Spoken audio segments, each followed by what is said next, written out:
One for all of you Labour voters and lefties who believe that a more socialist government or socialism does work. Here's why it doesn't, and here's proof in the pudding that if you create a tax-free or a tax-safe environment, that businesses and entrepreneurs and wealthy individuals do come and invest in the economy, in jobs and in property. And when you don't create it, in fact, you create the opposite, they don't. So this is purely looking at stamp duty. Now, stamp duty hiked up in April. So if you own a property already, or you're an investor basically, you have to pay a 5% stamp duty levy on top of the basic rate of stamp duty. So that can really kill a deal. And I know I'm a big believer, I'm the one to say it, that if a deal is good enough, then the additional 5% is worth paying. The problem we have at the moment, it's like the perfect recipe for a crap property market. You've got a Labour government who is throwing out policies to raise money for benefit streets, so they don't make any commercial sense, and they're creating an environment which has even more red tape and stops homes being built in a market where confidence is at its lowest. It's lower than it was in the first lockdown, in the first part of the pandemic. That's how bad it is. So when you mix all of that together, that's what you get through a Labour government who overtax. Now, stamp duty, staying with stamp duty, generates £15 billion for the government every single year. Now, that has reduced, or will be reported as being reduced, because the additional levy has meant that there's been less property transactions. So the net income, the net figure, cash in the bank, is lower. It's going to be like 13.9. So about £1 billion down because they've whacked it up too much. That in its own tells you that too much tax stops people transacting, and transacting in the property market has a global ripple effect on the wider economy and retail, especially retail, and then jobs and everything off the fallout of that.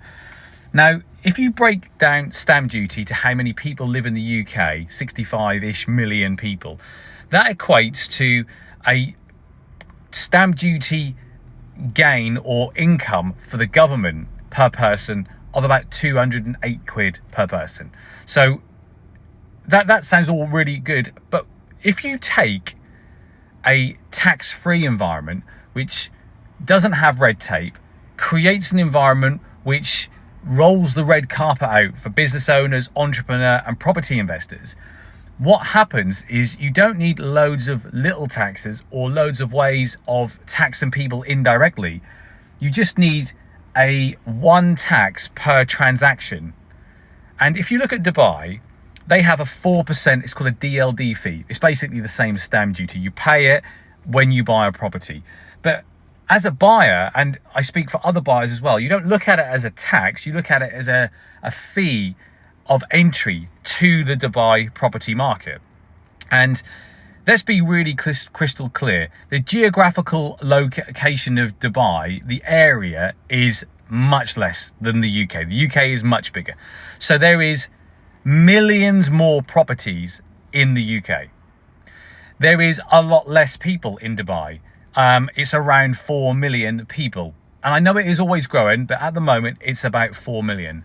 But get this, a tax-free country like Dubai, who generates their income through VAT, which is driven by transactions happening within the UAE. So tourism is a massive part of that. Every company pays 5%. Service fees, you pay 5% VAT. But that's not a massive taxation. That's not a massive contributor to their economy. Their ability to build wealth generating assets and rent it to businesses like big places like the Dubai Mall, the Burj Khalifa, they generate billions of pounds of revenue every single year for the Dubai government. But get this, like I said, geographically much smaller than the UK, millions of less properties. The population is less than 10% of the UK. But through the 4% DLD fee, the equivalent of stamp duty, they generate £7.5 billion every single year. That is the equivalent to £2,000 per person that lives out there. 10 times more than the UK. That is because when you create a tax-free environment or a tax-safe environment, coupled together with great entrepreneurial spirit, no red tape, a way to do business that encourages people to take risks, don't reward lazy fucking benefit scroungers, you have a thriving economy, somewhere where it is the safest place to live, the best healthcare, the best schools, the best food, the best weather, which I know is nothing to do with taxations, but it's just an added bonus. So, in one sentence, in one example, you completely destroy a socialist government's way of governing a country. Now let's just flip it on its head for a second. If we took the same approach in the UK, where we had a prime minister and a government that focused on removing red tape, getting rid of local authorities, encouraging building. 350,000 new homes the Labour government wanted to build. They're not even going to build fucking 15% of that. They're massively down. None of it's been reported. But just think for a second, if you took an approach to create a good environment for businesses, entrepreneurs, and property investing, the ripple effect, the fallout wouldn't be businesses closing, retail suffering, jobs being lost. It would be millions of people being encouraged, being employed, being paid to work in the private sector, because that's the ripple effect of a booming housing market. You would have a simple taxation, which is very, very black and white, crystal clear, which would encourage outside money into the UK. And that's not a bad thing, because even when we have a downward market, even when we have a socialist government, there is not enough houses. And there's not enough lower value houses to fill the housing crisis in the UK. Making the property investment market better for entrepreneurs and property investors isn't going to outprice people who can't fucking afford houses anyway. You need to encourage them to build lower quality stock, lower value stock, which can then house some of the younger people that need those one beds. And we would, even if we just doubled the rate per person in the UK, that's an extra £15 billion every single year that we could generate. That would reduce taxation elsewhere.